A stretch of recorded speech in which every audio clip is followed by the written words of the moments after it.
সঁচাকৈ দেই গাঁও বুলি ক'লে এয়াই পৰিৱেশ আৰু পুখুৰীৰ লগত আৰু লগত আপোনাৰ ৰাজহাঁহ চাই লওক আমাৰ 6টামান আছে বাকী আমাৰ খুৰীহঁতৰ মোক চিনি পোৱা এযোৰ আছে আছো আকৌ এইযোৰ আমাক মোক চিনি পায় নেকি চাগে এইজনীৰ নাম হৈছে আচি আৰু সেইজনৰ নাম হৈছে আপোনাৰ ৰাঘ আচি মানে হৈছে পানী আৰু ৰাঘ মানে হৈছে আপোনাৰ পাৰ মানে চাপোজ কি ক'ম আপোনালোকক এতিয়া এয়া হৈছে আপোনাৰ পানী ন দেন আচি মানে হৈছে এই মাইকীজনীৰ নাম হৈছে আচি মানে হৈছে পানী আৰু মতাজনৰ নাম হৈছে আপোনাৰ ৰাঘ যোন নেকি আপোনাৰ পাৰ এইটো কয় মানে এই পাৰ যে নদী পাৰ হওক বা পুখুৰী পাৰ এইটো কয় মানে পাৰ চ' মানে কি আচি আৰু ৰাঘ যোন নেকি আপোনাৰ দুটাই আনটোৰ কাৰণে পৰিপূৰক মানে ক'বলৈ গ'লে চ' আমাৰ গাঁৱৰে এজন ভাল খেতিয়ক এজনক আপোনালোকক দেখাম যোন নেকি বহুত কষ্টত জীয়াই ৰাখিব বিচাৰে মটৰ মাহ হওক বা আলু চ' আপোনালোকক দেখাই দিছোঁ কিমান কষ্ট কৰিবলগীয়া হয়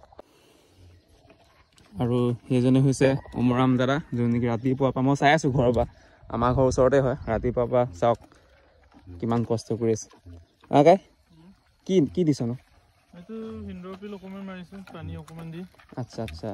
এইটো মটৰ মাহ ন নহ'লে কি পোক পতংগ আহে নেকি আচ্ছা আচ্ছা এই আগবোৰ মানে পোক পতংগ খাই দিয়ে কৈছোঁ নহয় মই আজিৰ পৰা মিনিমাম 50-70 বছৰ আগত মানে তেতিয়াই মটৰ মাহ খেতি কৰে কিন্তু তেতিয়া মানে কি পোক পতংগ নাছিলে কিন্তু আজিকালি মানে যদি মটৰ মাহ আহিছে তেনেহ'লে দিবই লাগিব ন কাই নহ'লে মানে বচাবই নোৱাৰে আজিকালি তেনেকুৱা হৈছে কাৰণ এই বীজবোৰ আচল মটৰ মাহ যিবোৰ বীজ সেইবোৰ মানে আজিকালি প্ৰযুক্তিৰ দ্বাৰা মানে আপোনাৰ গম পাই চাগে আপোনালোকে DNA কিবা কিবি মিক্স মিলাই নতুন প্ৰজাতিৰ বা নতুন চিড সৃষ্টি কৰিছে আৰু তাৰ লগে লগে আহি আছে নতুন প্ৰজাতিৰ আপোনাৰ পোক পতংগ ভাল লাগিছে আৰু কি সিঁচিছ আলু ইয়াত নাই চাপৰিত আছে ন তাৰপৰা মাটিমাহ এইবছৰ নাই সৰিয়হ নাই ন মাটিমাহ বা সৰিয়হ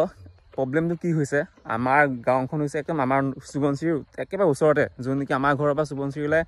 নেকি ইয়াৰ পৰা 1 কিলোমিটাৰমান হয় মানে আমাৰ গাঁওখনৰ যিমানবোৰ আপোনাৰ সৰিয়হ হওক বা মাটিমাহ খেতি কৰা হৈছিলে যোন নেকি একদম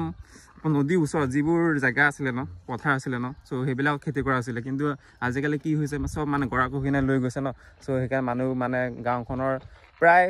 এই দাদাহঁতে চাগে বহুত কিমান বিঘামান হেৰুৱাইছে বাৰু নদীৰ ওচৰত কিমানমান আছিলে ভাবি চাওক 4 পুৰা মাটি হেৰুৱাবলগীয়া হৈছে বানপানীৰ কাৰণে নদীৰ কাৰণে মানে গৰাখহনীয়াৰ কাৰণে চ' 4 পুৰা মানে এপুৰাত আপোনাৰ 4 বিঘা আৰু 4 পুৰা মানে 16 বিঘা মাটি হেৰুৱাবলগীয়া হৈছে আৰু 16 বিঘা মাটিত যদি মাটিমাহ বা সৰিয়হ যদি খেতি কৰা হ'লে আচলতে কি হৈছে আমাৰ অসমৰ মানুহ মানে কি এবছৰ 12 মাহ আছে ন কিন্তু 12 মাহত অনলি এটা খেতি কৰা হয় যিবোৰ খেতি নেকি ধান খেতি এইটো আছিলে ভাও খেতি আছিলে ভাও ধান আছিলে আৰু যিবোৰ খেতি নেকি ভাও ধান মৰিলে মানে ইয়াতে সিঁচা হৈছিলে চাগে যিবোৰ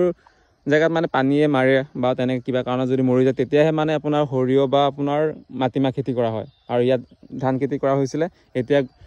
এবছৰ কাৰণে এতিয়া নকৰে আৰু এতিয়া মানে আকৌ যেতিয়া অহা বছৰ যেতিয়া আপোনাৰ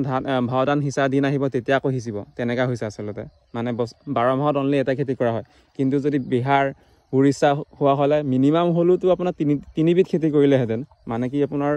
12 মাহত আপোনাৰ তিনিবিধ খেতি কৰিলে হয় এতিয়া সৰিয়হ দিছে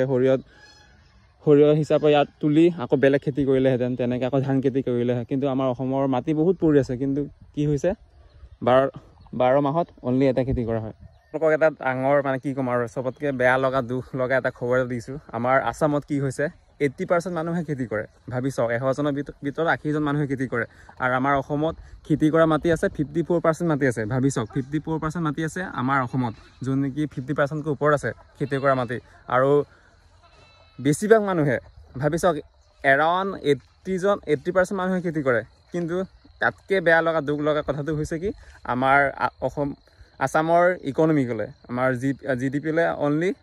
20-22% যায় ভাবি চাওক যিটো নেকি চেক্টৰ নেকি আপোনাৰ 80%ে কাম কৰে কিন্তু ভাবি চাওক তাৰপৰা অনলি আমাৰ অসমৰ ইকনমিকলৈ যায় 20-22% ভাবি চাওক তাতকৈ কিমান ভয়ানক দুখ লগা মানে কি হ'ব পাৰে, কথা হ'ব পাৰে। ভাবি চাওকচোন, ইমান 100জনৰ ভিতৰত 80জন য'ত নেকি এটা কামত নিয়োগ হৈ আছে, কিন্তু তাৰ প্ৰডাকশ্যন কম। আচলতে সেইটো অসমৰ চবতকৈ ডাঙৰ প্ৰব্লেম হৈ পৰিছে আমাৰ আছামত।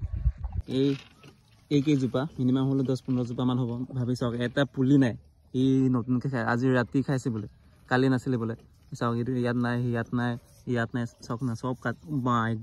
সেই চব নাই দেখোন। এইজোপা নাই, এই ইয়াতো নাই, ইয়াত কাটিছে, এইবিলাকত কাটিছে, ইয়াত নাইকিয়া হৈ গৈছে। এইফালে চাওক, যোন নেকি এইজোপা একে সমপৰ্যায় আছিলে, যোন নেকি এদিনতে ৰোৱা হৈছিলে একে টাইমতে। ভাবি চাওক, চব কাটি নাইকিয়া হৈ গ'ল, পোক পৰুৱা। তাকেহে।